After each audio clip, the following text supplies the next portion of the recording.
just mess with the narrator again. If you've played this game before, that's like, or not this one obviously, but like the previous iteration of this, uh, it's like a major part of it. And don't mind my, oh shit. Don't mind me being totally scuffed because I'm house sitting today. Well, I'm house sitting all week, um, so I don't have my full setup.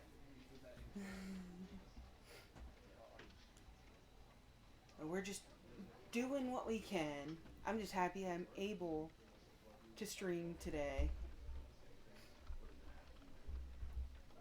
I found my, well, I didn't find it, but the laptop cord was found, and I am excited to get into this. I'm excited to be back with Stanley. Uh, I'm kind of sad I didn't start streaming, like, just opening the game. I didn't realize that it would have some fun stuff. This like, is the story of a man named Stanley. Stanley worked for a company in a big building where he was employee number 427. Employee number 427's job was simple. He sat at his desk in room 427 and he pushed buttons on a keyboard. Orders came to him through a monitor on his desk, telling him what buttons to push, how long to push them, and in what order. This is what employee 427 did every day of every month of every year. And although others might have considered it soul-rending, Stanley relished every moment that the orders came in, as though he had been made exactly for this job.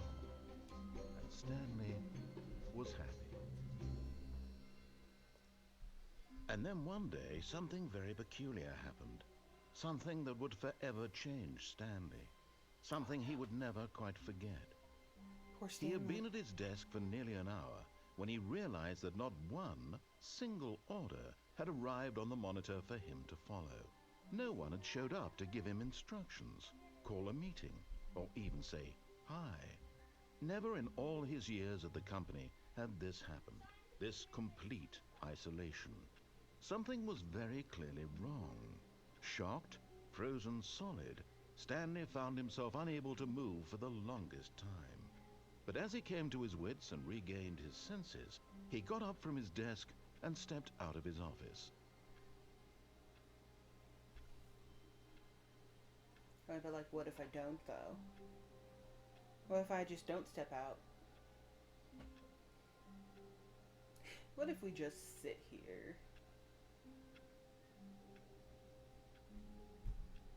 Hmm?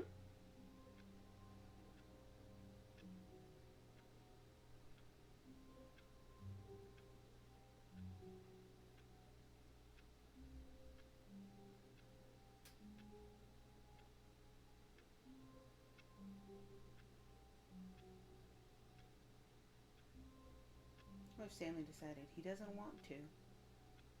Stanley's perfectly fine just chilling, staring at a blank screen.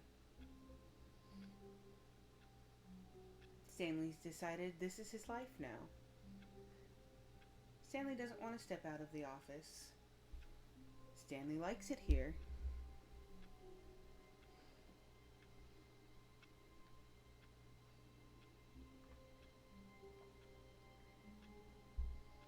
Let me give the narrator like another minute or so.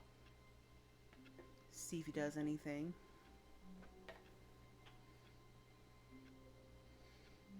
Start yelling at Stanley already.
I was seeing if anything would happen if we didn't step out of the office just yet.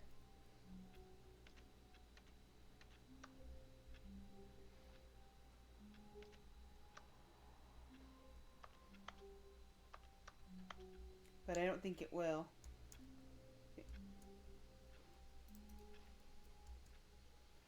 I think the narrator's forcing me to go.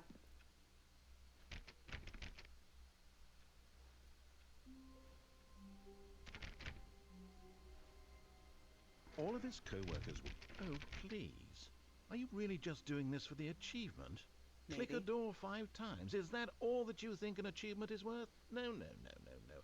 I can't just give these merits away for such little effort. A measly 5 clicks. Now suppose you were to click the door 20 times. The door is I would closed. say that's the kind of effort that warrants recognition.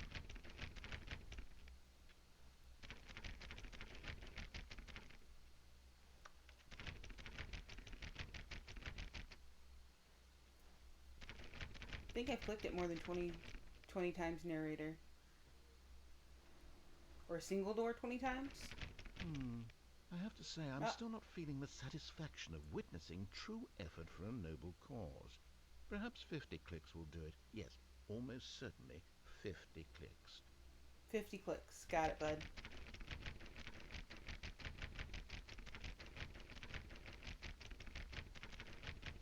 No, I'm still not feeling it. I want this achievement to have meant I'll try something. the It has next to be round. a true reward for valiant effort. I want to see some hustle, Stanley. I want to see commitment, a willingness to go all the way, no matter what the cost. Why don't you go put 20 clicks into door number 417? 417.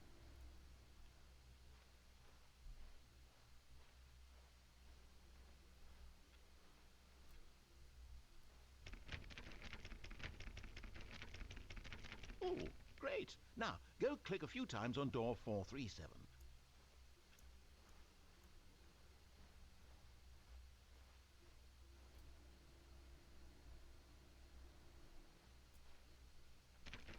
Excellent. I think we're getting somewhere. Now, door 415. Let's give it 10 clicks or so. 10 clicks or so. What's this door? This door doesn't have a number.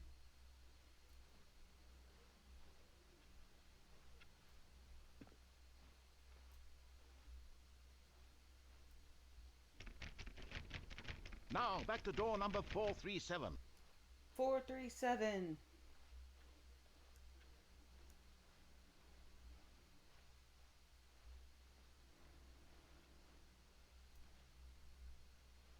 Four three seven's over here.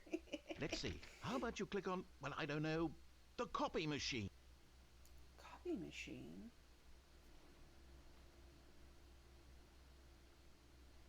Oh, here it is. All right, back to room 417. I'm really feeling it now. I think we're getting somewhere. You feeling it, Mr. Narrator? Okay, now go climb on employee 419's desk.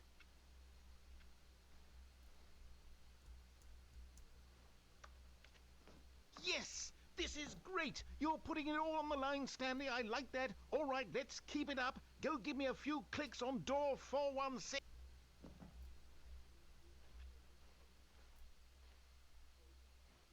Sorry for cutting you off.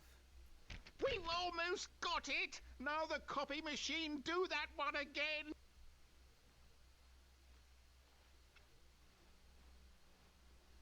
Copy machine. Gonna come click on you.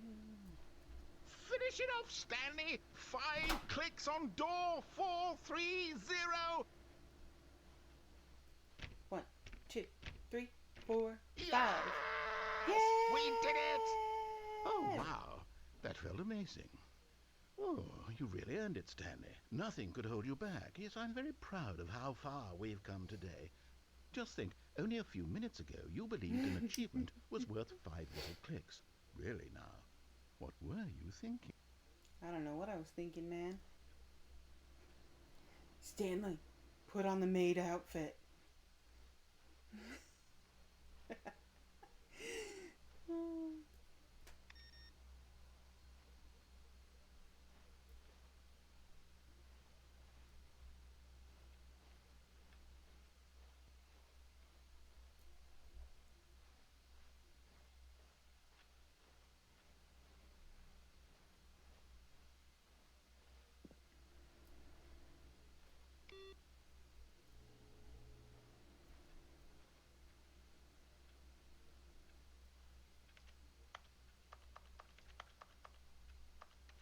keyboard am I clicking on right now? It's keyboard sounds, but there's no keyboard. Ooh. Spooky ghost keyboard. That's my door over there.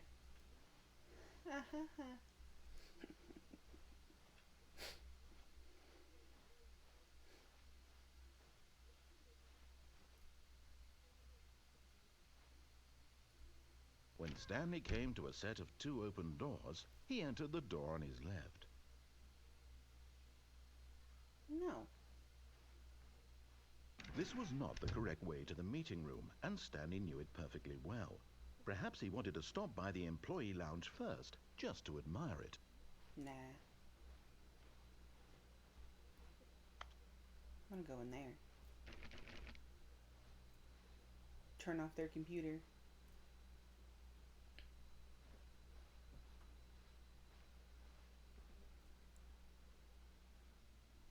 Ah, yes, truly a room worth admiring. It had really been worth the detour after all, just to spend a few moments here in this immaculate, beautifully constructed room. Stanley simply stood here, drinking it all in.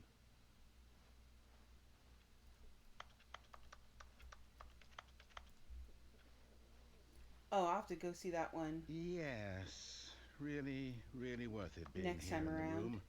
A room so utterly captivating that even though all your co-workers have mysteriously vanished, here you sit looking at these chairs and some paintings. Really worth. It is. They're very nice chairs. Look at these chairs. Plush. At this point, Stanley's obsession with this room bordered on creepy and reflected poorly on his overall personality. It's possible that this is why everyone left. You just blame me? You blame me for why they left? I don't think that's why they left. Stanley sat around waiting for more dialogue. Yeah, When maybe a they long left time because of had you. passed and there was no more, he decided that the game was trying to send him a message. Maybe they're tired of mysterious voices talking in their heads. Hmm? You ever think about that?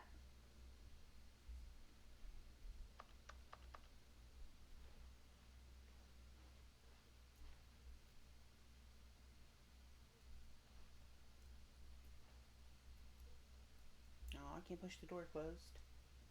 Can't click it closed either.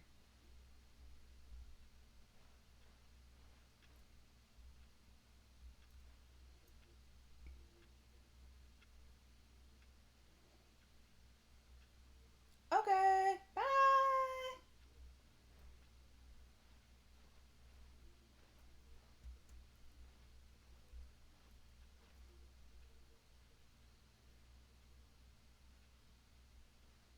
Why'd you stand in this corner? What are you gonna do about it then? Huh? Now what are you gonna do? Hey! Can't bonk me. I'm trying to mess with the narrator. But I think he's done.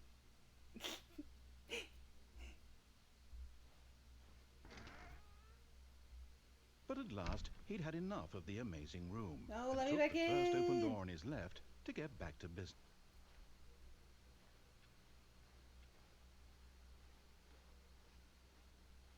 No. Now where are we? Stanley was so bad at following directions, it's incredible he wasn't fired years ago.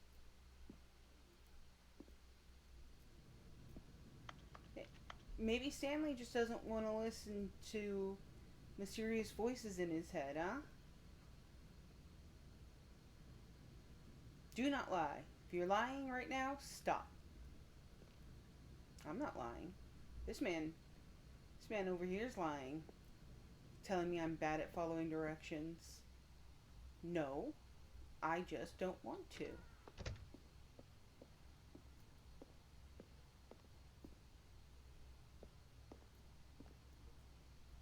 Do not jump from the cargo lift while it is in motion. Will cause death. Penalty for misuse of cargo lift, $1,000. Penalty for jumping off cargo lift, $5,000. How are you going to penalize me? How are you going to collect that if I'm dead? Huh?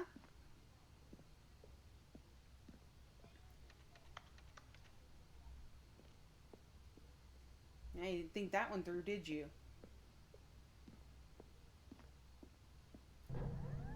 Look, Stanley, I think perhaps we've gotten off on the wrong foot here.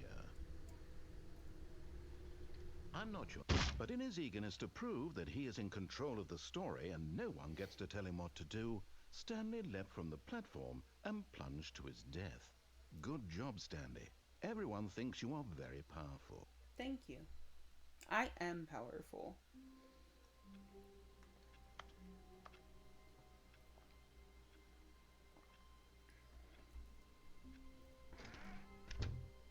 But Stanley simply couldn't handle the pressure. What if he had to make a decision?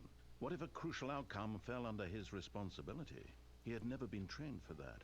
No. This couldn't go any way except badly. It's true. The thing to do now, Stanley thought to himself, is to wait. Nothing will hurt me. Nothing will break me. In here I can be happy forever. I will be happy. Stanley waited.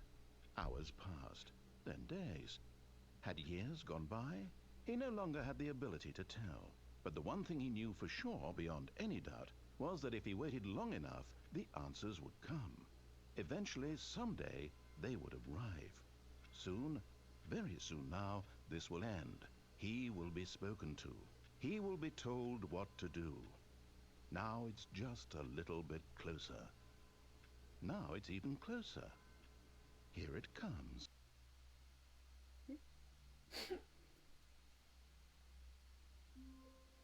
Yay! Alright. All of his co-workers were gone. What could it mean? Stanley decided to go to the meeting room. Perhaps he had simply missed a memo. No matter how hard Stanley looked, he couldn't find... Stanley went around touching every little thing in the office, but it didn't make a single difference, nor did it advance the story in any way.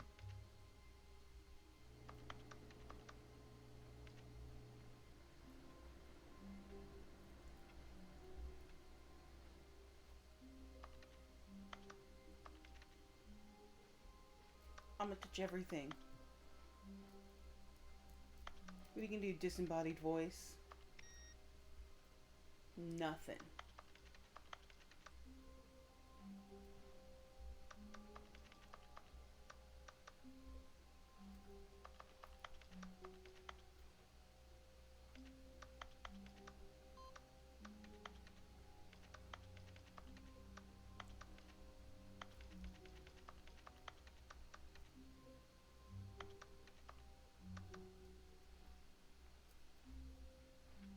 No idea what that did, but input received. When Stanley came to a set of 2 open doors, he entered the Alright. door on his left. What happens if we follow the narration of the original story?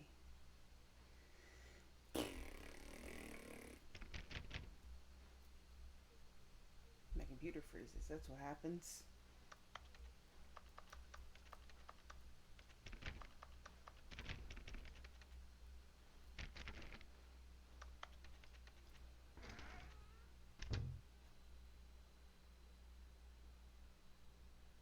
Nothing? I closed the door. Oh, door opens that way now. Look at that. Yet there was not a single person here either. Feeling a wave of disbelief, Stanley decided to go up to his boss's office, hoping he might find an answer there. Can I touch more shit in here? Touch it all.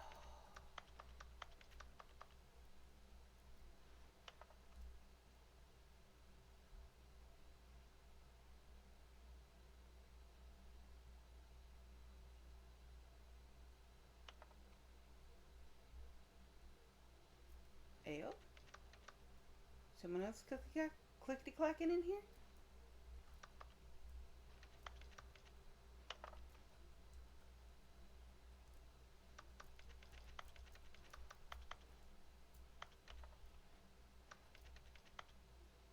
A lot of percent. That truly is.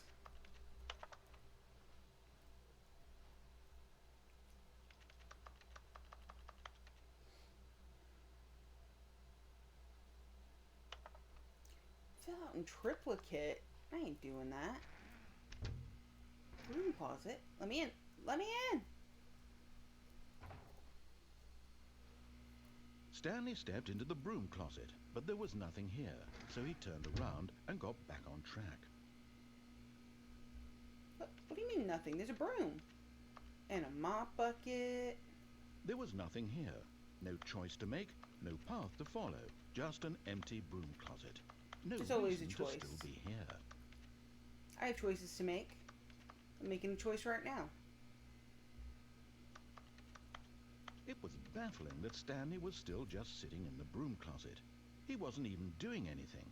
At least if there was something to interact with, he'd be justified in some way. As it is, he's literally just standing there doing sweet FA. Sweet F.A. Are you really still in the broom closet? Standing around doing nothing? Why? Please offer me some explanation here. I'm genuinely confused. Because I can. I have free will. You do realize there's no choice or anything in here, right? If I'd said Stanley walked past the broom closet, at least you would have had a reason for exploring it to find out. But it didn't even occur to me because literally this closet is of absolutely no significance to the story whatsoever. See, the I more never you would have say thought that, to mention it. the more I feel like it is. This feels significant now. Maybe to you this is somehow its own branching path. Mm-hmm. Maybe That when you one. go talk about this with your friend, you'll say, "Oh, did you get the broom closet ending? The broom closet ending was my favourite." I might. I hope your friends find this concerning. They won't. Because they know me. Stanley was fat and ugly and really, really stupid. He probably only got the job because of a family connection. That's how stupid he is. That or Wow. with drug money. Also, Stanley is addicted to drugs and hookers. Now we're being super rude, huh? And there's nothing wrong with being addicted to hookers. They Well, get I've paid come and to a I very get definite fun. conclusion about what's going on right now. You're dead. You got to this broom closet, explored it a bit, and were just about to leave because there's nothing here, when a physical malady of some sort shut down your central nervous system and you collapsed on the keyboard. Oh no. Well, in a situation like this, the responsible thing is to alert someone nearby so as to ensure that your body is taken care of before it begins to decompose. What are you about to do, sir? Anyone who happens to be nearby? The person at this computer is dead. They can't hear you. They have fallen prey to any number of your countless human physiological vulnerabilities. It's indicative of the long-term sustainability of your species. Please remove their corpse from the area and instruct another human to take their place, making sure they understand basic first-person video game mechanics and filling them in on the history of narrative tropes in video gaming, so that the irony and insightful commentary of this game is not lost on them. All right, when you've done that, just step out into the hallway. No.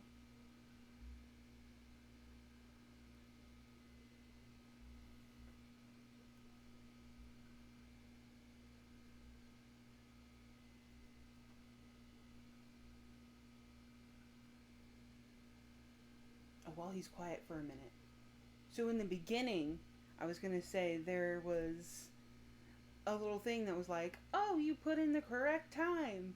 Next time, put in your favorite time. So I'm going to go live with that, put in my favorite time. We'll see what happens.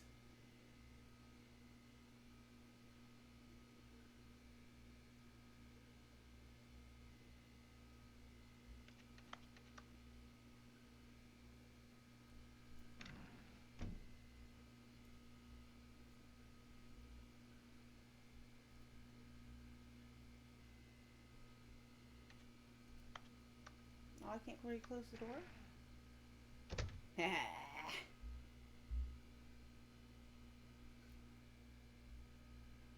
No. No more banter in the broom closet? Alright. Ah, second player. It's good to have you. You too? Unbelievable. I'm at the mercy of an entire species of invalids. Perhaps there's a monkey nearby you can hand the controls to. A fish? Fungus? Look, you can hammer out the details. I'm not particularly picky. I'll just be waiting for when you're ready to pick up the story again. Alright. I guess we can go. Ah, ah, ah. Close the door? No? Nothing? Alright. Fine. Coming to a staircase, Stanley walked upstairs to his boss's office. Upstairs. Okay. Upstairs. We can do this. We can follow instructions. It's against my nature, but I guess. Can I open this door? No. Touch, touch, touch. Touch, touch, touch, touch. Touch, touch, touch, touch, touch, touch.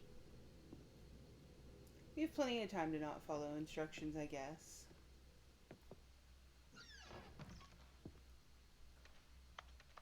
Touch, touch, touch. Oh, what's this? To be rich? Is it a crime? To make crimes, isn't it rich?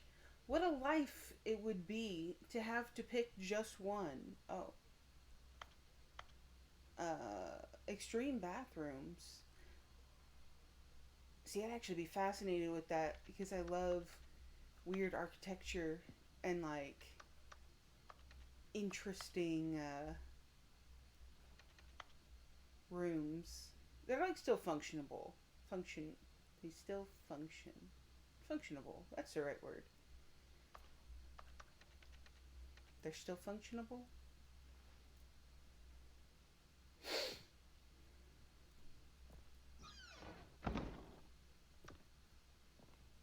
Touch. Touching all your stuff. Wait, that looked like it opened.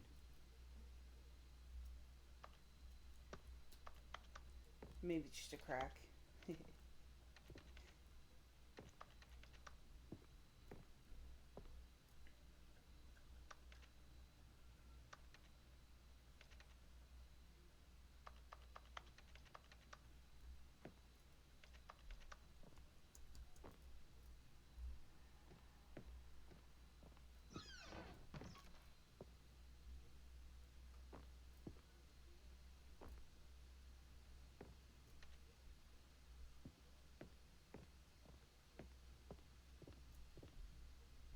Oh, that's not.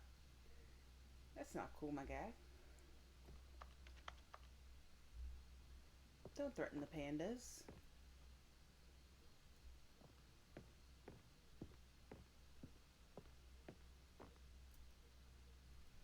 Stepping into his manager's office, Stanley was once again stunned to discover not an indication of any human life. Shocked, unraveled, Stanley wondered in disbelief who orchestrated this. What dark secret was being held from him? What he could not have known was that the keypad behind the boss's desk guarded the terrible truth that his boss had been keeping from him. And so the boss had assigned it an extra secret PIN number. 2845. 2845. But of course, So secret. Stanley couldn't possibly have known this. No. 2845? Such a secret number.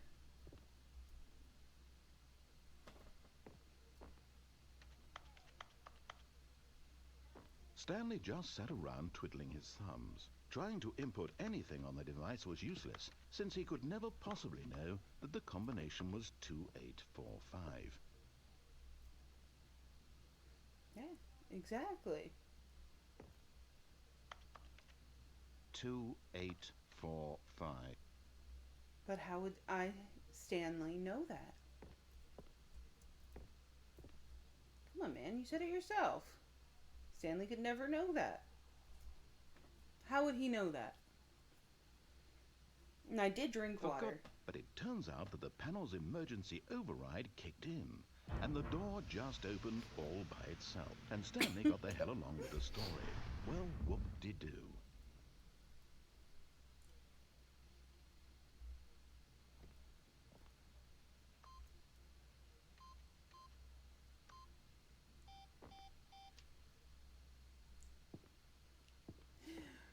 Oh, whoop-de-doo, he says. Get your ass going, Stanley. Look at me. I'm the narrator. Meow, meow, meow, meow, meow. I'm impatient with everybody. Stanley can't just fuck around because I have a story to tell. Meow, meow, meow, meow, meow.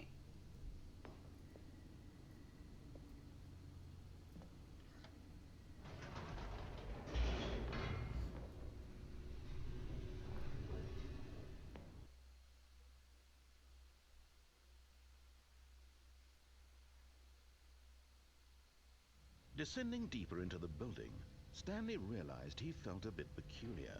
It was a stirring of emotion in his chest, as though he felt more free to think for himself, to question the nature of his job. Why did he feel this now, when for years it had never occurred to him? This question would not go unanswered for long.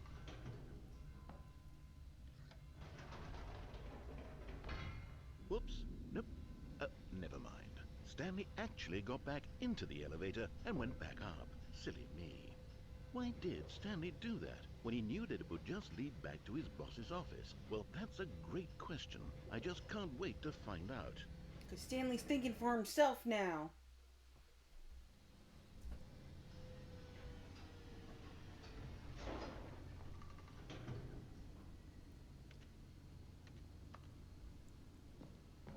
Stanley's doing his own shit.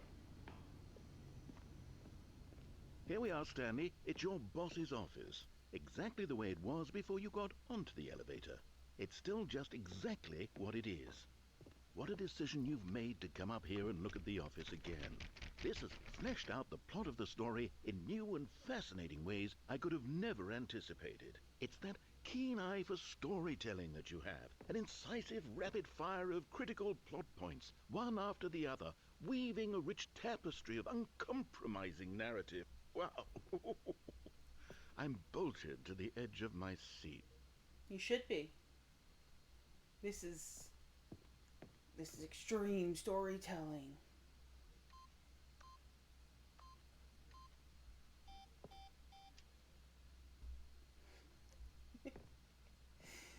I was hoping you would say something about me putting in the code after he's already opened everything.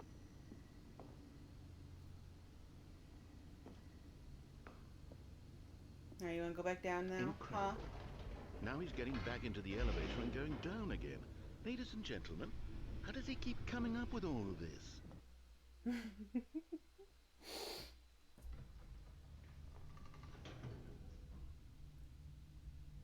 Back up? You want to go back up? Did you think we were going to go forward down the spooky corridor? No. It's time once again to go back up in the elevator. I can't even begin to grapple with what might be up there. Is it the boss's office again? Or what if it's the boss's office this time? The suspense is killing me. Something could have happened. What the fuck do you know? Huh? Mr. Narrator, I know everything.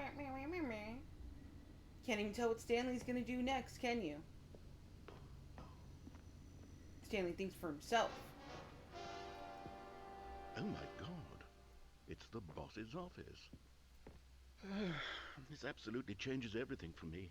Give me a timeout here for a minute while I process this.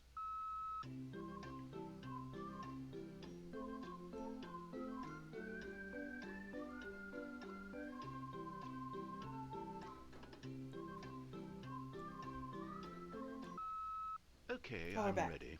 I'm prepared to embrace this stunning revelation and to move forward with... No! No, wait!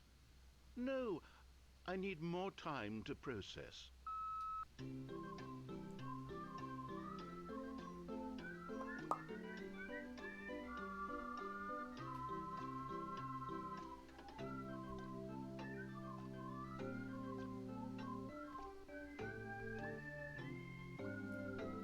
Right?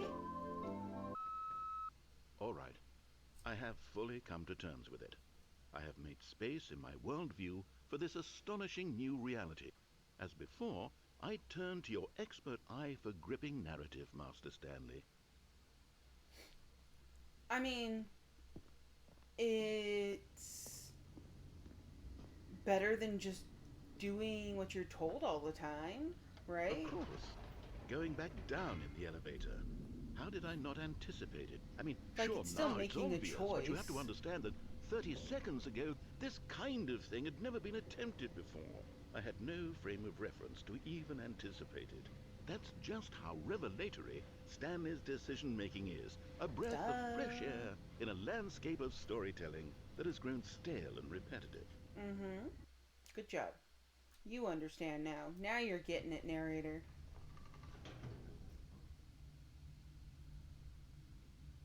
One more time?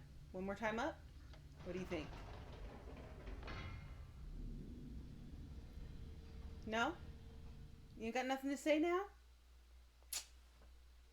Lame. He's all out of quips. Hmm. Oh, You know what? I've just thought of something. Hold on, let's stop for a moment. Don't you realize? It's the anticipation, Stanley. You and I, we have no way of knowing what will be at the top of this elevator. But the suspense, the agony of waiting and anticipating and having to guess, that's the real thrill. Oh, I simply exactly. don't want to let that feeling go. It's so precious, so fleeting. Why don't we take this elevator ride nice and slow? Yeah. There we go. Isn't this Perfect. so much more exciting? You know, Stanley, it seems like nowadays the only thing that audiences want is to be shocked as loudly and frequently as possible. They want big, Exactly. explosive moments flung right in their faces from the very moment that things get started. But where's the tension? Where's the trust in the audience to build a slow and nuanced appreciation for the story, the characters? Yeah. Why aren't we given time to imagine the surprises? To have to think and to anticipate and then to marvel at the eventual reveal. This is storytelling, Stanley. What you That's and what I I've are been doing right saying. now. This is the most exciting narrative to be developed in years. And it's really all because of you. I You're the know, one who right? took this bold step of revisiting the exact same locations over and over. Truly, I mean it. This is unique and different. It's not like anything else out there. You see, I want stories that surprise me, Stanley. I want to have to think. I want to be engaged and not pandered to. We're being fed such unimaginative drivel all the time, and we all know it, which is why we're so starved for content that makes us feel sharp and vital and alive. That's why Exactly. people like you so much, Stanley. Because you're not afraid to spit in the face of tradition. You're a role model, you know? People look up to you. Which is why, though I didn't know when to spring this on you, but, well, I've gathered a little press conference for you so that Oh, you can talk about your work and your storytelling and your life. Yes, I know you're not much for the public eye, but I thought it would is the especially mean a elevator lot to speeding the up? people who have been following you from the beginning. They really look up to you, Stanley. I also I feel don't like we're know if going you higher realize than the we had impact you before. have on them. This is the kind of gesture that might leave a tremendous impact Right? on them for the Like, better. Oh, good, we're here. yeah, it's definitely Okay, different. the Ooh, room what's where that? we're holding the press conference No, should wait, be give me just this. around the corner here No, wait, somewhere. I want this though. I want this bag. Give me the bag.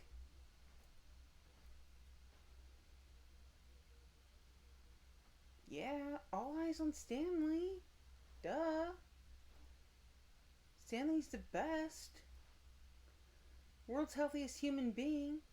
All tricks revealed. How he did it. The pyramids.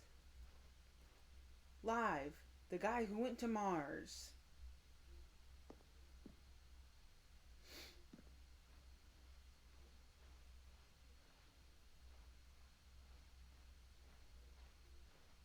World peace, baby. Ah, yes, here it Oh, is, here we are. just through this door. Stanley. That door? That door right there? That door up there? This door?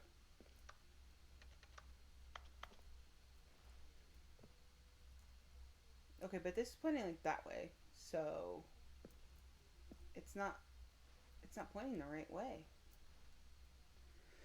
World's first sentient machine.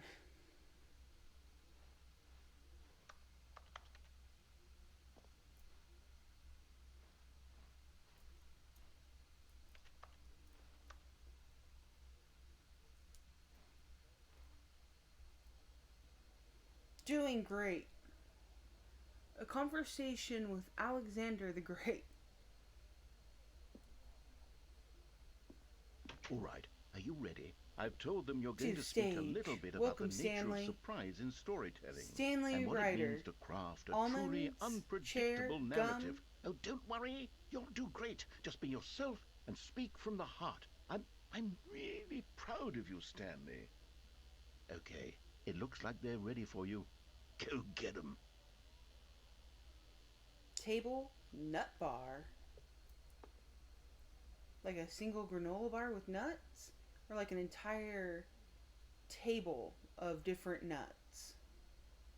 Like an actual nut bar? Break a leg, champ. Aw, thanks, man.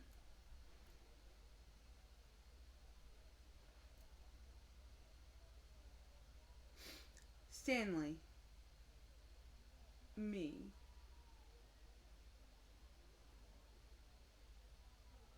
Dad? Is that what that says? Age 6? Ooh, this wallpaper's kind of cool. Congratulations, Stanley. Remember where you come from. I will.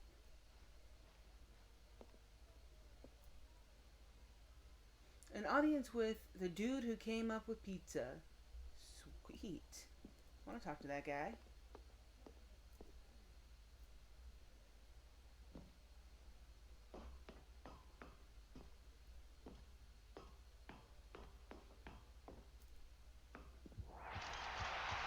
Oh, shit! It's all for me, Stanley! Woo! I was like, lame.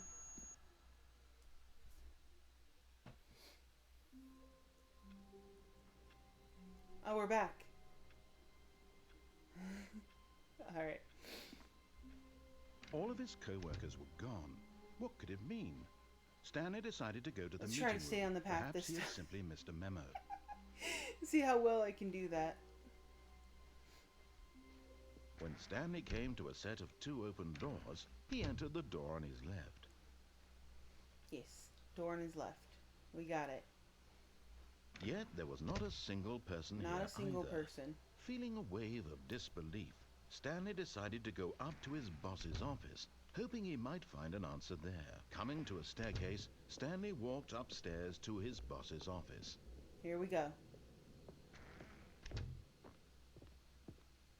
Into his boss's office. Here we are. Stepping into his manager's office, Stanley was once again stunned to discover not an indication of any human life. What could it mean? Stanley wondered aloud to nobody. He began wildly tearing through papers on the boss's desk, pulling What was books it? off the shelf, looking behind paintings, desperate for clues to his situation. But his attention was caught Yeah, he'll by tell a me keypad eventually. behind the boss's desk. What could its purpose be?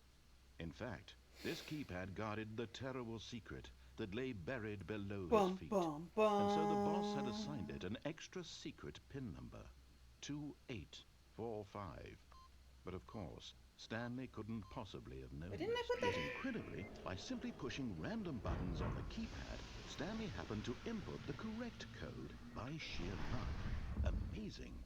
He stepped into the newly opened passageway. To the dark ass elevator. Alright, here we go. Following the narration. Not going off the path. Probably not though. Oh, that was spooky. Stanley walked straight ahead through the This- large door that read Mind Control Facility.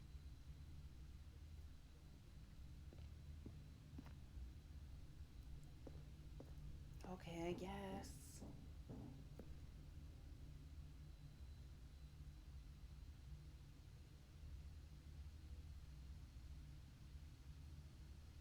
Okay, mind control facility. Let's go. Mind control facility. Here we are at the mind control facility.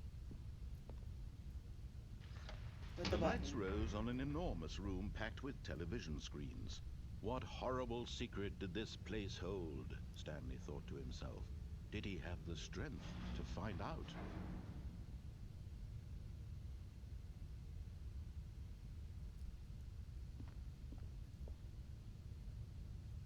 Oh, I can't push the button again? Lame.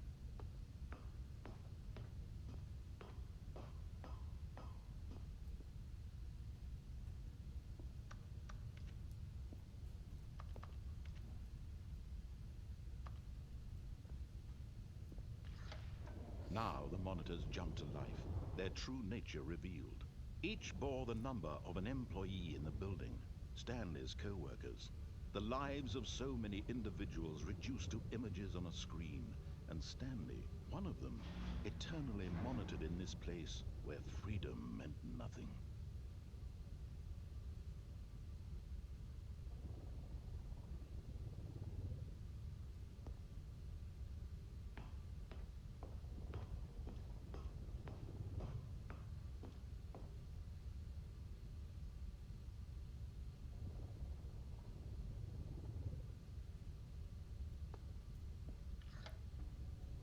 This mind control facility, it was too horrible to believe. It couldn't be true.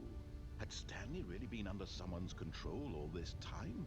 Was this the only reason he was happy with his boring job? That his emotions had been manipulated to accept it blindly?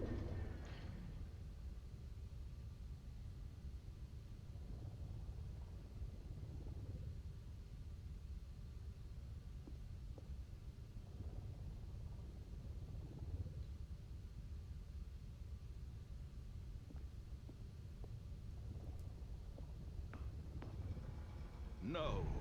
He refused to believe it. He couldn't accept it. His own life in someone else's control? Never! It was unthinkable. Wasn't it? Was it even possible? Had he truly spent his entire life utterly blind to the world?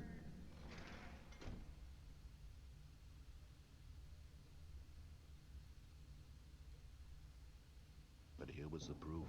The heart of the operation. Controls labeled with emotions. Happy, or sad, or content. Walking, eating, working.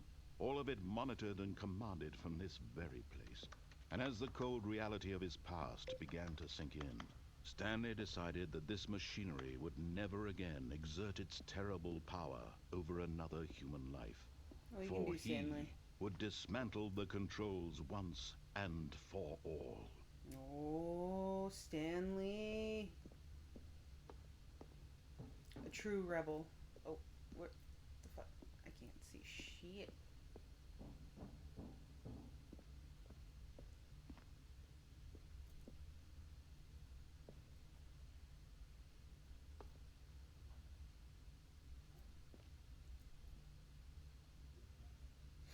Can't push that button?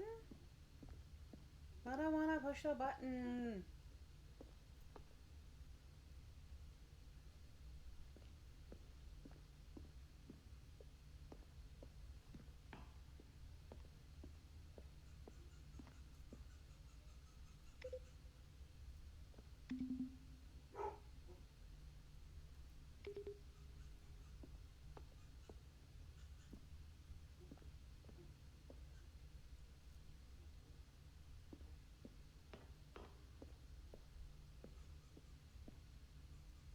Well, now I gotta see if there's other number buttons around here. Buttons. Oh, there are. Okay. So we got 1, 2.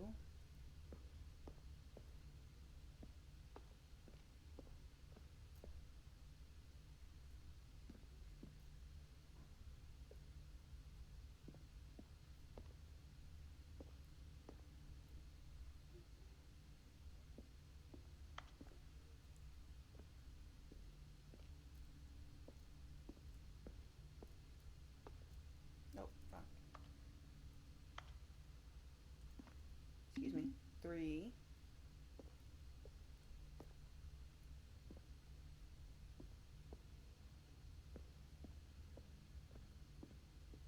5. Where's 4?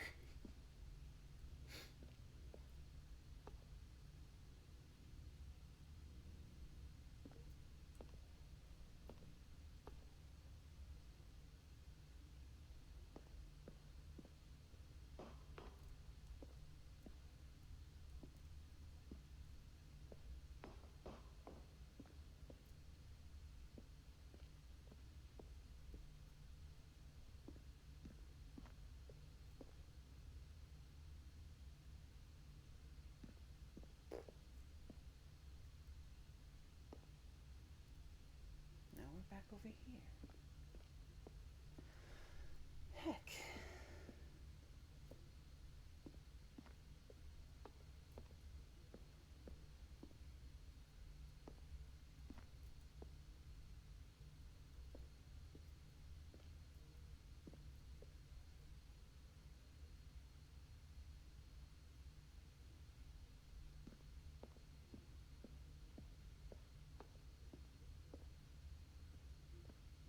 That was 3 over here.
Wait, is it up there?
Hmm.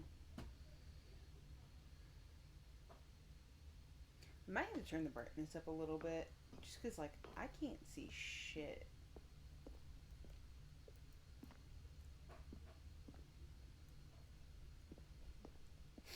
And there's a way up there that I just can't see.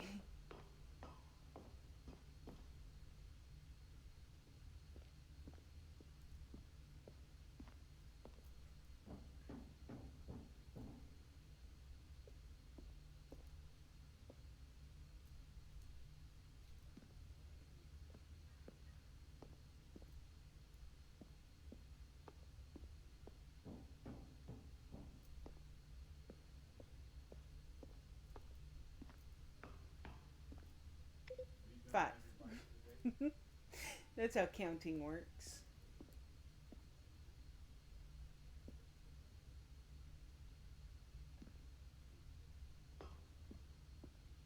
Alright, let's continue on. I'll figure that one out later.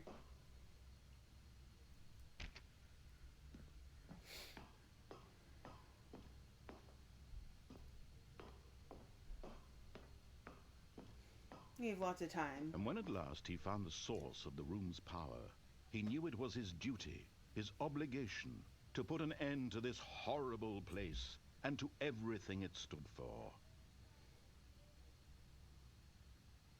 See, I know you want me to push off, but I want to push on.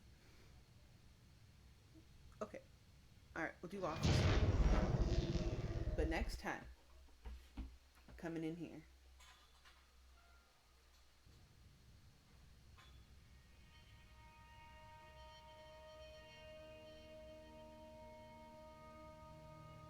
Blackness and a rising chill of uncertainty. Was it over? Yes! He had won! But He did had he, though? defeated the Really? machine, unshackled himself from someone else's command. Freedom was mere moments away. And yet, even as the immense door slowly opened, Stanley reflected on how many puzzles still lay unsolved. Where had his co-workers gone? How had he been freed from the machine's grasp? What other mysteries did this strange building hold? But as sunlight streamed into the chamber, he realized none of this mattered to him, for it was not knowledge or even power that he had been seeking, but happiness. Perhaps his goal had not been to understand, but to let go. No longer would anyone tell him where to go, what to do, or how to feel.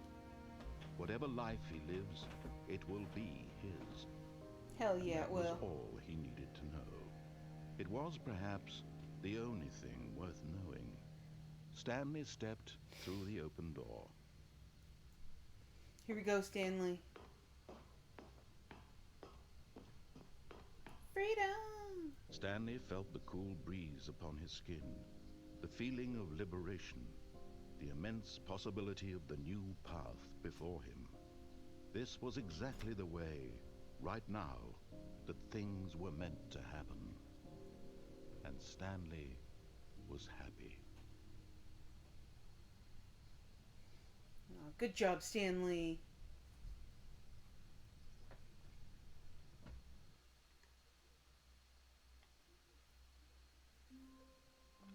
What did that achievement say? All of his co-workers were gone.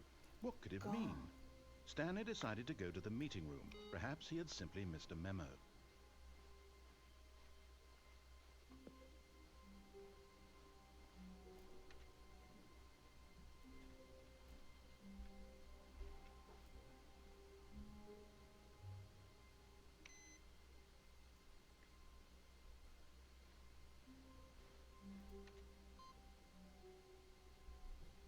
Okay.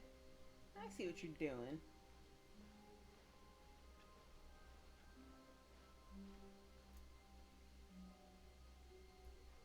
New content?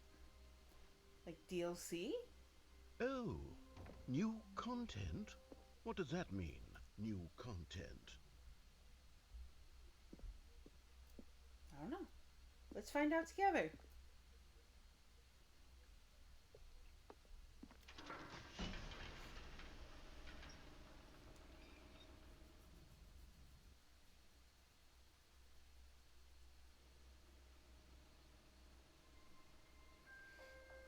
Oh, we're on like a little ride. Hello, and thank you for playing the Stanley Parable Ultra Deluxe. As you may know, the Stanley Parable was a video game released in 2013 on home computers. After receiving critical and commercial success, it was expanded upon in 2022 with the Stanley Parable Ultra Deluxe, a reimagining of the game for consoles and home computers. The Stanley Parable Ultra Deluxe features exciting new content that broadens and expands the world of the Stanley Parable, delighting audiences the world over. Please, step inside and see what thrilling new adventures await in the Stanley Parable Ultra Deluxe. Oh, well, this sounds delightful. I'm very excited to see the thrilling new Ultra Deluxe content.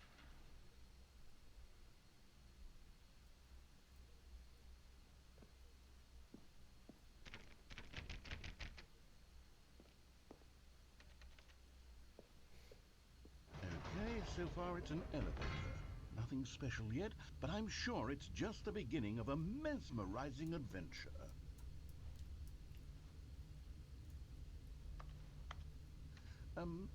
Is it broken? What's going on here? Should we be moving somewhere or... Oh, there we go. All right, finally, at long last, it's on to the new content. I've never been more ready. Let's do it.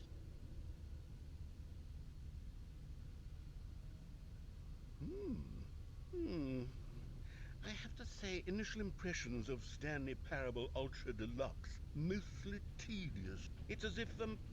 Oh, okay. Let's see the content. Give me the content, Stanley. New content, new content, new content. All right. All right, let's see. It's the jump circle.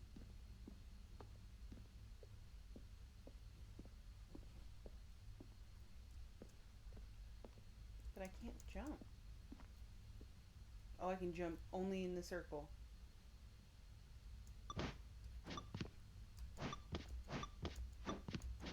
What happens when we run out of jump?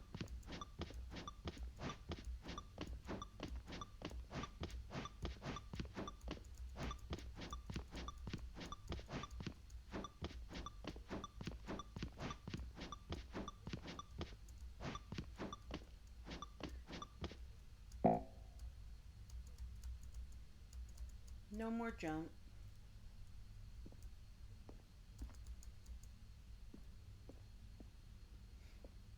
Is that it? Surely that's not all the new content. There has to be something else, right? Goodness, miss.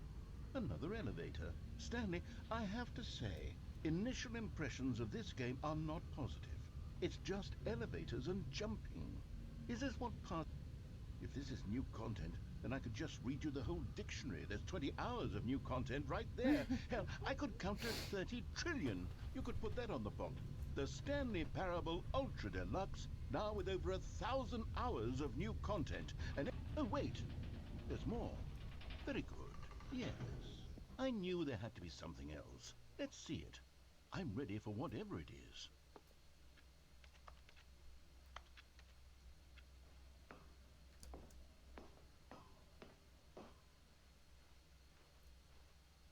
That's it? Oh, you've got to be kidding me. You see, Stan? This is what happens when greedy video game developers with no respect for their fan base rush a cheap expansion to market for no reason other than to make an easy dollar. And don't get me started on the level of craftsmanship that's gone into it. In fact, I'm looking right now at the game's achievement, and it's hard to believe one of them actually says, "Test achievement, please ignore." What quality assurance department signed off on this? I'm infuriated and I'm offended, and I intend to find these people on Twitter and hold them personally accountable. It's my fault, Stanley. I built up too much anticipation around the new content, I'm afraid. It could never have lived up to such expectations. If you're still with me, why don't we just reset the game, and we'll try to get back to what the Stanley Parable is really about. No frills, no gimmicks. Just you and me having a great time together like always. What do you say, friend? Oh, I said no.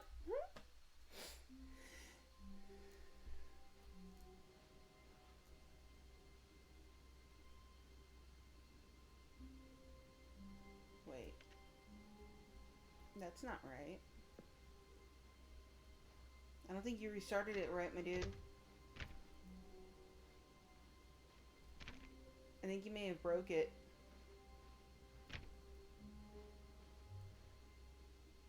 See, I'm supposed to be there, but I'm here.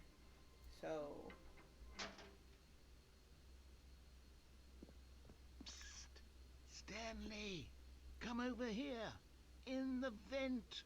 I want to show you something!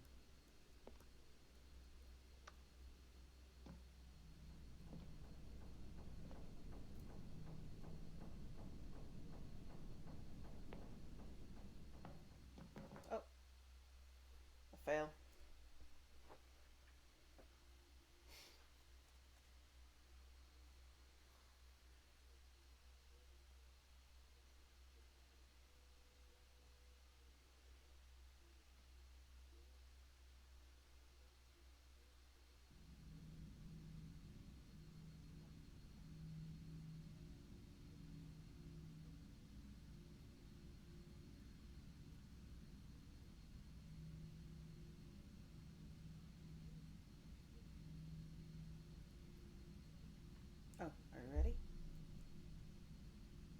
Okay, you remember how cheap and unsatisfying the new Ultra Deluxe content turned out to be? Well, it got me thinking about the past and how much better the Stanley Parable used to be. So I made something special and tucked it away here where the game's developers won't find it. Just our little secret. Take a look.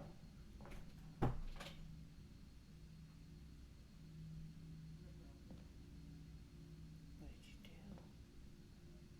Narrator. What did you do?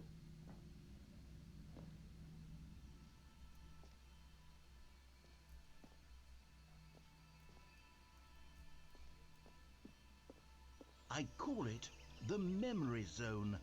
It's where I've been storing all my favorite memories so I can relive the peak experiences of my life whenever I want. Experiences like the launch of the Stanley Parable on PC. Uh-huh.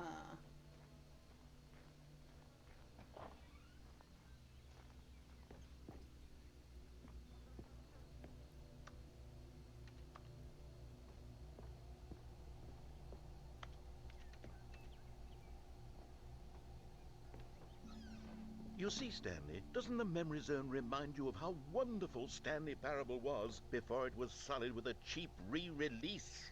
Remember back in October of 2013, when the game originally launched? Back then, Yeah. video games had integrity. Back then, it all meant something. Oh, the waste.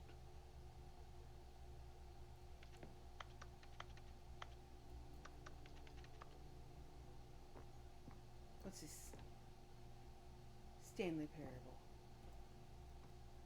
Audience Award. Stanley Parable Award.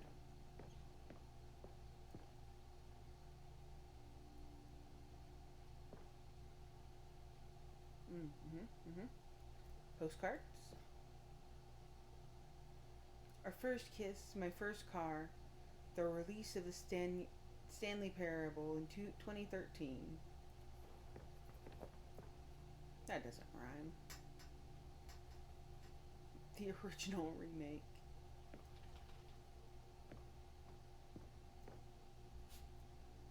Good times.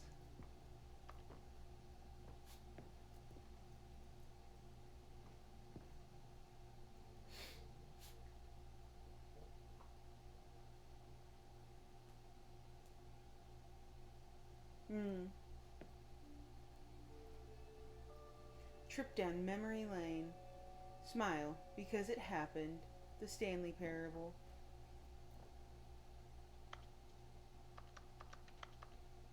Stanley Parable demonstration. Go outside. Don't play for 5 years. Unachievable. It's impossible to get this achievement.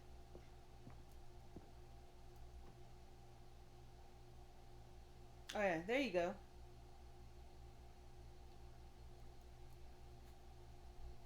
British Academy Game Award, March 12th, 2014.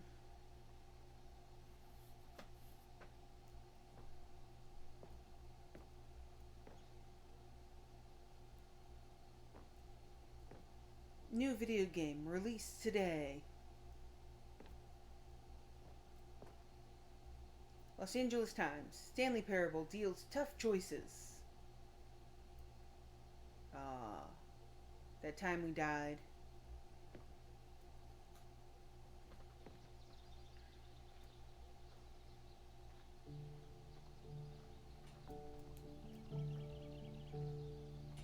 Aw. I was hoping I'd just like wander off.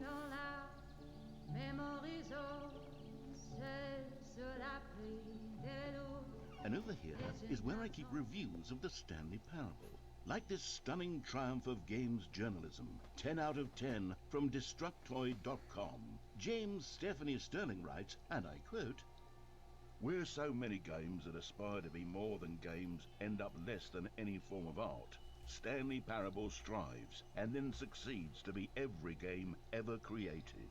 Did you hear that, Stanley? Every game ever created. That's how grand and all-encompassing the original Stanley Parable was. It was literally every game ever created. It was Skyrim, it was Persona 3, it was all of them, and now it's nothing. It's no games at all. It isn't even the Stanley Parable anymore. It's just a husk now. A lifeless husk with an hour of new elevator content. I don't think we got an hour of elevator content. It was like 5 minutes of elevator content.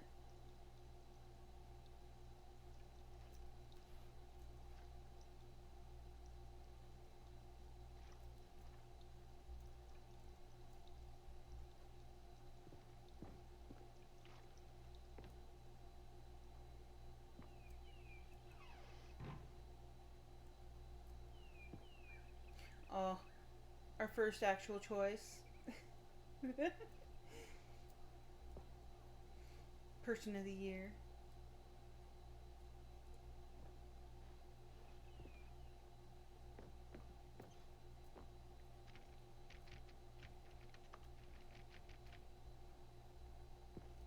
Come on, you can't put stairs here with a door and not let me through.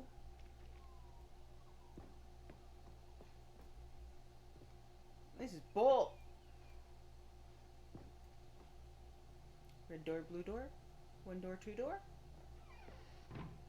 Here's another moving passage, this time from GameSpot.com. The Stanley Parable is both a richly stimulating commentary on the nature of choice in games, and one that offers some of the most enjoyable, surprising, and rewarding choices I've ever been confronted with in a game. 9 out of 10. Don't you get it, Stanley? The game was perfect. It didn't need anything else. It didn't need new content. It just needed to be left alone, to spend the rest of time collecting dust in the hallowed hall of beloved video game memories.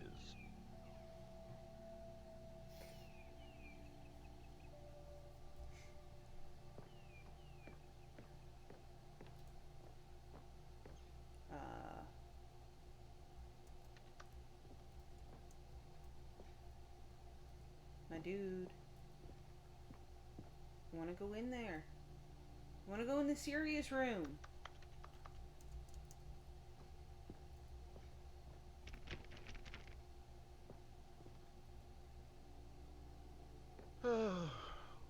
These were simpler times, Stanley. But I wouldn't give to go back to have it all over again. It's open now. Hang on. I don't recall this part of the memory zone before. What's this? What's down here? A drink.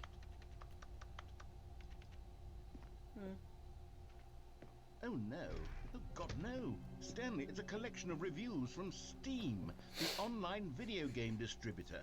I haven't looked at these in years. I can't even imagine what's been collecting down here. Surely these reviews were glowing as well, weren't they? Honestly, I could not be bothered to play this game to full completion. The narrator is obnoxious and unfunny, with his humor and dialogue proving to be more irritating than entertaining. Unfunny! I'm not trying to be funny. I'm trying to make a serious work of art. I suppose I could write up a handful of gags to insert into the Stanley Parable, but the game is already such a densely layered web of profound philosophical insights that I can't even imagine where I'd have the room to stick them.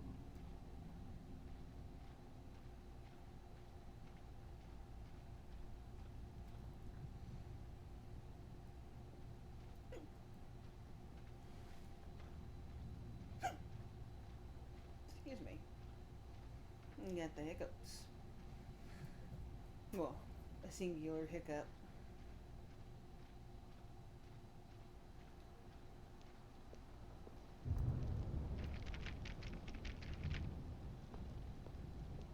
Oh, here's another one. Okay, let's see what this one says. While the idea for the game is good, for someone who prefers non-linear games, this preachiness gets annoying fast. Preachy? Stanley, I'm not preachy, am I? You can tell me if I'm preachy. Honestly, you can. Oh, goodness. This is actually quite shocking for me. Well, to be honest, I had always thought of the game's dialogue as being rather terse to begin with. You can't know how much fluff I cut from the game to get it to feel as light and airy as it... Well, I always thought it did. But maybe it wasn't. Dear, what an awful memory to have to hold on to. These black marks are my otherwise unimpeachable track record. I No, feel this one looks like it's good. like a failure. Like I let these people down. Perhaps the Stanley Parable isn't quite as sterling as I always remembered. I didn't want to drive the forklift. I just wanted to ride on it. Someone else can drive it. Narrator can drive it. Like he's driving the plot. Dang, I just hop up here. And he can hop in there. And we can go.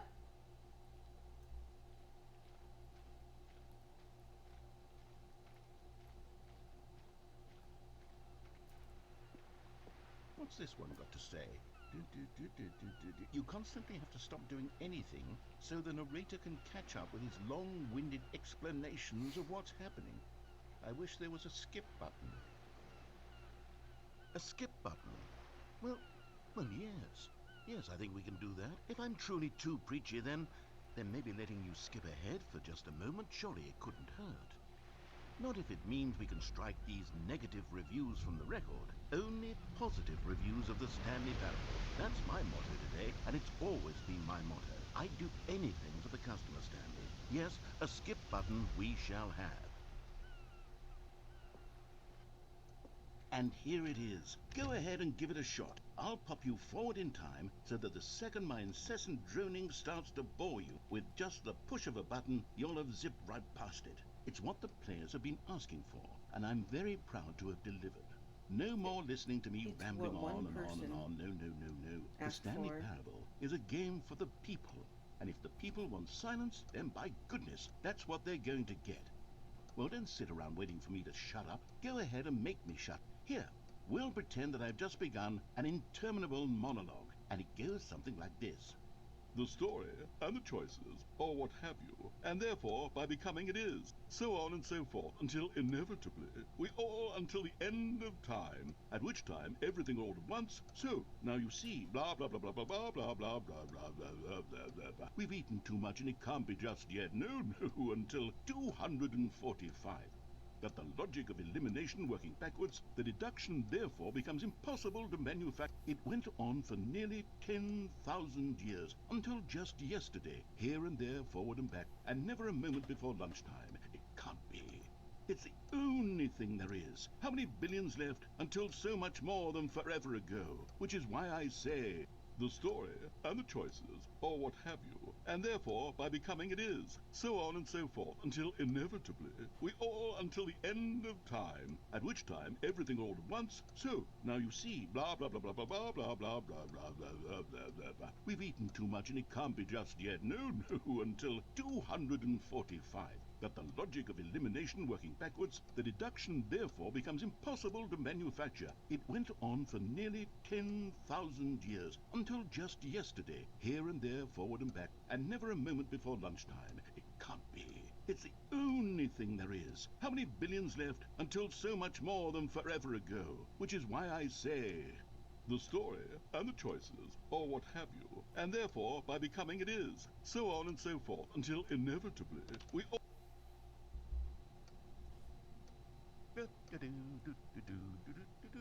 Oh, you're back, you see. You were only frozen in time for a few minutes, but it was plenty of time for me to deliver a long, rambling monologue full of unnecessary verbal flourishes and lengthy ruminations on the nature of choice in video games. Of course, I happen to believe it was perhaps one of my more profound such ruminations.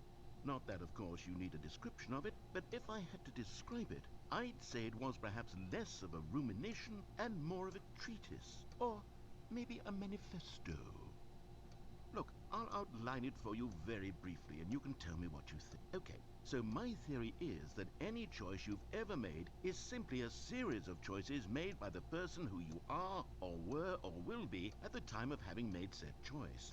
That is to say, if by articulating a choice you've already made, you bring that choice into being, Then by making no choice and saying nothing, are you not simply erecting in the sanctuary of time a monument to every person you've ever been, making every choice to which you've ever given your free gift of mortal and yet timeless thought?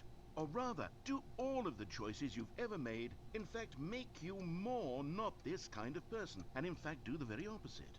You see, it could in fact be both of these things at once. That you are both making choices and not making choices, and that they are both affecting you and not affecting you at the same time by virtue of the fact that you both are and are not making them. Okay, at first I was leaning towards manifesto, but now I'm going to circle around and slap the treatise label on this one. I think it has much more of a treatise vibe to it. But wouldn't you say that manifesto just has a much grander sort of tone? It has a mouthfeel that is rich with ambition and history. Ambitious history, if you will. No, I live in See, America. now you've gotten me going back to Manifestos manifesto. tend to Heavens, at this rate, we're going to be here all day. Okay, look, be I have said a too method much for exactly this sort of by situation, news and I do reporters find myself in this situation frequently. talking about I'm going to say each mass word back shooters and and forth in whatnot. repeated succession until I become sick of one or the other, in which case the word I am not sick of shall be the victor. It is an unimpeachable strategy, Stanley. It's rescued me from disaster in countless situations. All right, here we go. Treatise, manifesto. Treatise, manifesto. Treatise, manifesto. Treatise, Yep, manifesto. yep. Treatise, manifesto. Treat. Well there, sport. You really did catch me rambling on a bit, didn't you? But that's the power of the button. The minute I start to go off on a thoughtless display of self-absorption, it's right at your fingertips to go poof, and it's all over. Oh, I can't wait to see what Cookie 9 will say about this, and whether they'll edit the rating of their Steam review, or at least change some of the wording, perhaps. To be honest, I don't even know if one can change their review in the first place. I guess I should become better educated on exactly how Steam works. Yeah, man. Perhaps that would have been the smart thing to check on before I went about this whole exercise of making the skip button. Although I have to imagine that after seeing this exciting new technology at work, surely whoever it is runs Steam will instantly run out and implement a new feature to make it possible to edit one's review, merely because of this very situation. Yes, I think that's quite likely. Or perhaps they'll simply grant this particular user the ability to change their review, so that the feature is not widely abused. Look, I would even be okay with Steam altering this particular review so that it reads as something more beneficial. Something along the lines of, this game is the best game. Let me start over. How about this? From the ashes of depravity rises the phoenix of quality. Hey, wait. Where'd my subtitles go? Hello? Narrator? Narrator actually just stopped Okay, talking. welcome back, Stanley. Now, I should say that the amount of time the button has been skipping through is becoming longer and longer. That last one was, well, I want to say maybe 30, 45 minutes. It's not unendurable by any means, but it's, well, there's really only so much I can ramble on to myself about. I know, it's shocking, isn't it? But at any rate, I do suggest that we not press the button again. I think the skip button has been aptly demonstrated, and we can say goodbye to it and just... Wait, how do we get out of here? Where did the door go? Wasn't there a door that led into this room?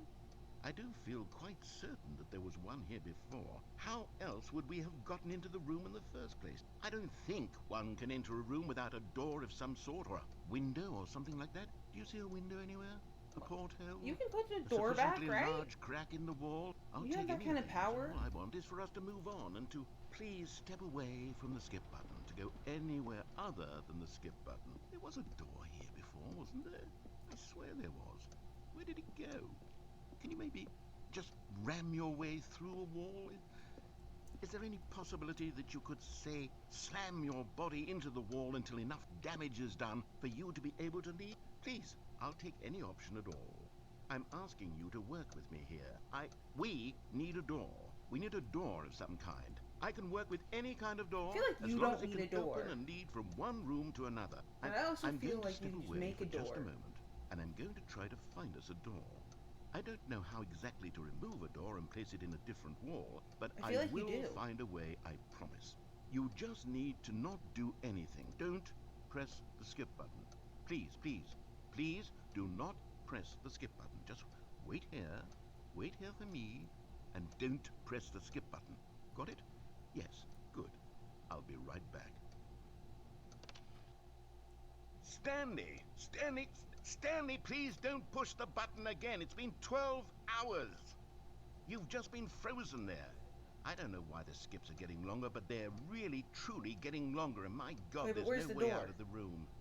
Stanley, the 12 door hours is and you gone. can't It's find a completely door? gone. I've looked at it from every angle. I've checked every one of those walls 1,000 times. And there's no door, Stanley. There's no door. There's just you and the button. And if you keep pressing it, I have no idea what will happen.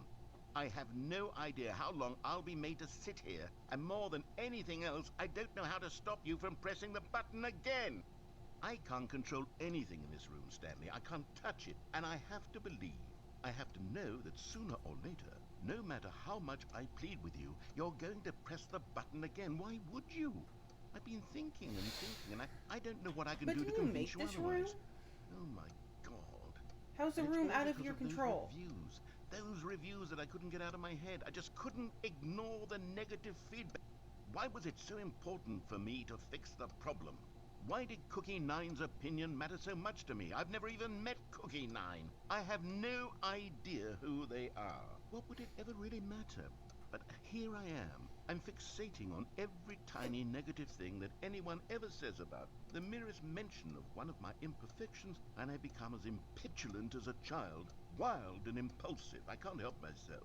I can't stop myself from lashing out with a vengeful fury to alter and to change and to break anything unbroken, if only it pleases this one person who made a single negative comment. That's what I said. What It's does only one such an person. impulse serve? For whose benefit is this? And here I am now, stuck in a room, waiting for you to press this button, and to become frozen in time, knowing that you're going to do it, and that I'm going to be stuck all alone, and that I had the power to prevent it all from happening, if only I'd held my tongue. You. It's all out of my control now.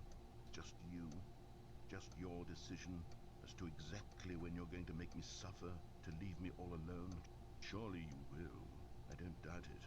Surely you'll press that button again, leaving me here. And surely you'll put your own desire to see what's next ahead of my need for company, for companionship. Surely you'll not be moved by my howls of fitful anxiety, that you sit with me and just stay here. Oh, no, no, no, I know you too well. You'll be leaving me. Oh, my God.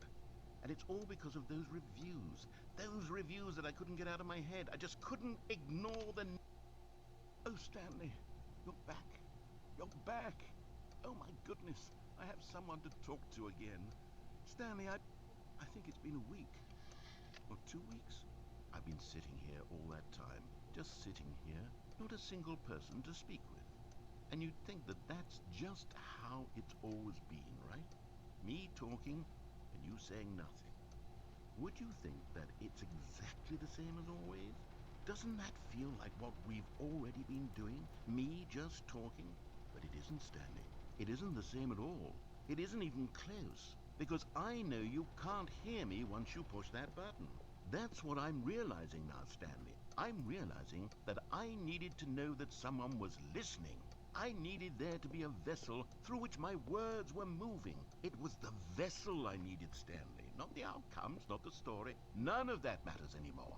I'll give it all up. I'll give up every branching path. I'll burn my story to the ground. One single thing I need, and God, I can see now that I need it more than anything, is to know that someone else is taking it in. These words that I'm saying, I need to know you can hear me. Because maybe, Stanley, maybe, if you can hear me, then maybe it means I'm real. Maybe I'm not just a fiction. Was I scared of that all along? Perhaps. Yes. Perhaps I've been scared this whole time, that if I stop speaking, I'll slip backwards into the silence and be consumed by it. I can't be taken by it, Stanley. I can't lose myself in the stretch of emptiness between you and me. When you press that button, you're still right there, but I know you're so tremendously far away. And in those moments, the emptiness folds itself outward in between the two of us. And I am suspended in its unyielding quietness. I can feel the edges of my reality curdling inward and decaying. I can Oh, I tell like that that I am tree. becoming less and less real. Yet to speak to you now, I am alive. I am truly and completely here. I am a being. I am someone. I am something. I am being listened to. I am being recognized. The emptiness between us has collapsed, and I feel right now like I am not a work of fiction. I feel as though I occupy space in this world again, and I have cast a shadow onto the wall. You see what I'm saying, don't you? You can see what this means to me. I'm so clear about it now, Stanley. I feel as certain about this as I've ever felt about anything at all. I feel renewed. I feel restored, and already I can sense the looming silence as you will press the button for the next time. What a terrible dread it strokes in my heart to think of it. To think of returning to such coldness. Come, let us sit in silence together here for just a moment. Let us anticipate it. Let us welcome it. Let us not run from it. Sorry, had to. Oh, hello. It's you. You're here again. Welcome. Oh, I there's a button. have had time to think about you and about us and about everything we've been through. I've had so much time, I stopped keeping track after a year. Have you ever sat down in one place and not moved for one entire year? Let me describe it for you. To begin with, there is only regret. There is only the turning wheel of missed opportunities. I felt nothing at all but regret for the longest time, Stanley. Days, months. I lost it all in a blur of the deepest longing to undo the past. And when that feeling had begun to subside, what took its place is what I can only describe as the collapse of every moment I have ever experienced my entire life. All of them collapsed down into a single instant. In that Oof. instant, I could see myself clearly, calmly, with a collected heart. It was an impossibly rich wellspring of both delight and disgust simultaneously. I was consumed by it. I could do nothing but wallow in it for what felt like an eternity, for what I now know was far less. You see, it was a revelation for me. It was unlike anything I had ever known. It was a space without consequence, without action or outcome. It was divorced entirely from the question of free will that you and I have squabbled over for so long. There could be no one ending, no singular outcome of events, not if all events existed in the same moment, and I felt freed. I felt unburdened by the need to manifest a particular outcome into being. I Hmm. saw that I could allow myself to exist along all timelines, and that each of them was simply a strand in the web of my being. It was incredible. The This is good spaciousness, growth. the equanimity of the moment, both singular and infinite. For the longest time, this was my experience. And then this moment passed, and the most unyielding fear I have ever known crept into my mind. Oh. And it is this sensation that I have been experiencing now for longer than I could have ever expected was possible. I have been waiting for you. Not that you might save me or do something to fix it, but merely to state for you the plain fact of this manner of existence. I wish you to feel afraid as I do, that perhaps Oh. one day this state of mind will consume you as well. Perhaps you will somehow, in some way, have to live as I do now, and I wish for you to know how excruciating it is, and for No, you to thank be you. in true terror of its eventual arrival. If I can only No. do this, only this one thing, perhaps it will bring me the smallest moment of No, thank you. peace in the darkness.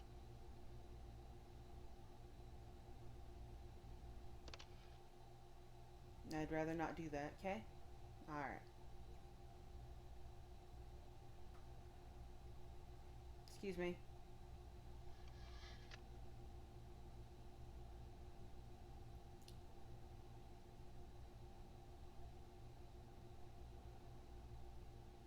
I feel like you gotta talk to me, man.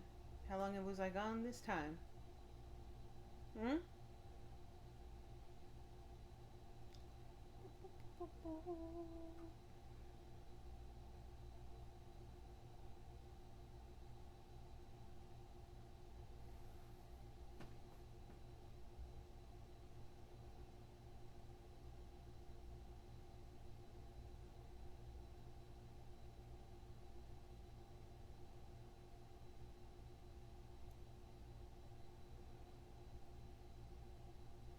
have no fears. Ah! Oh God, what is that? Oh, my brain.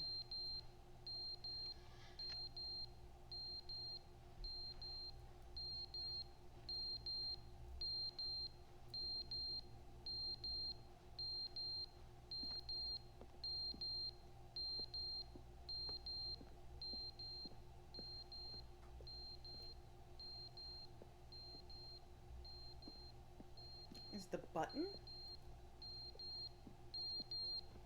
Oh, I think it's the button.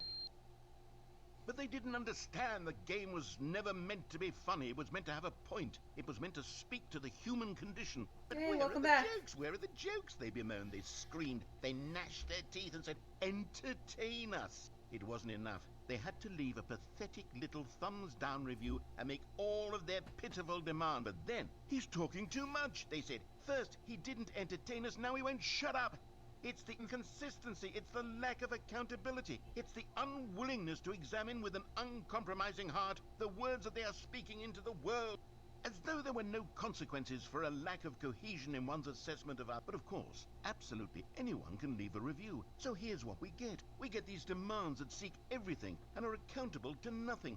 We get a world where someone will say, oh, there should be a skip button. You should be able to freeze Stanley in place while the narrator sits there forever and ever. We want all of this in the new Stanley parable. We demand it. And then, because it was said, because it was spoken, now it simply has to happen.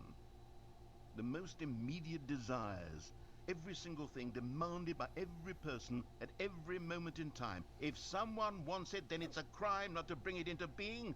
Have we been given to indulging every fleeting whim for no reason other than to do so? Yes! Yes! It seems that this is now the world we live in. It seems that we are a people living in such bleakness and discomfort with ourselves that our entertainment is now our lives. It has come to represent us. It absolutely must speak to who we are as people, because otherwise, without our entertainment, we have nothing.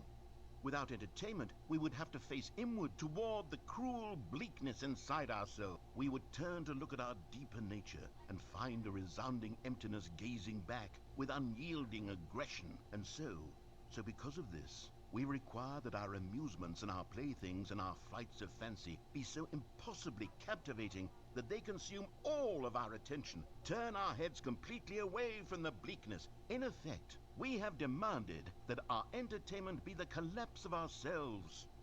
What a pitiful reflection of humanity these entertainments are. What a shameful mirror to the human spirit they project. I'm not mad. I'm not mad about any of this. I'm at peace with it. I am the You sound calm like you're at center of peace. gravity around which Yeah. these perversions hurl themselves. I am a waypoint for reasonable and collected discourse. Oh, are you? They're the ones who are mad. They're the ones who couldn't stand the idea of me using my game to try to say something. Maybe they were just jealous of me. Yes. Yes, of course. It's all them They've and never been jealous me. of me this whole time. They are mired in fear and insecurity and cannot help but attempt to tear me down. What a sad state of affairs.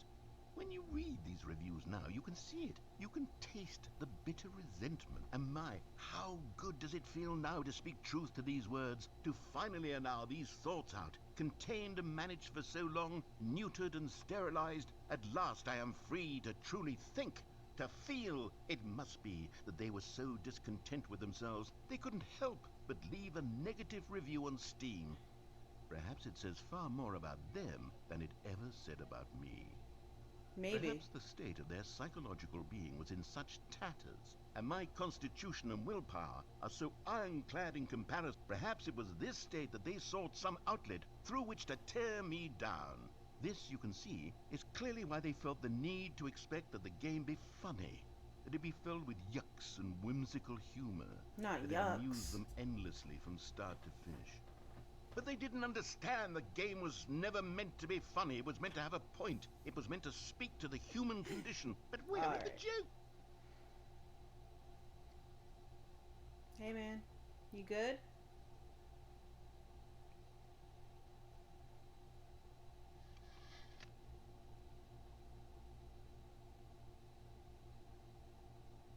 Oh, the silent treatment again, huh? Listen. Listen. I'll be back.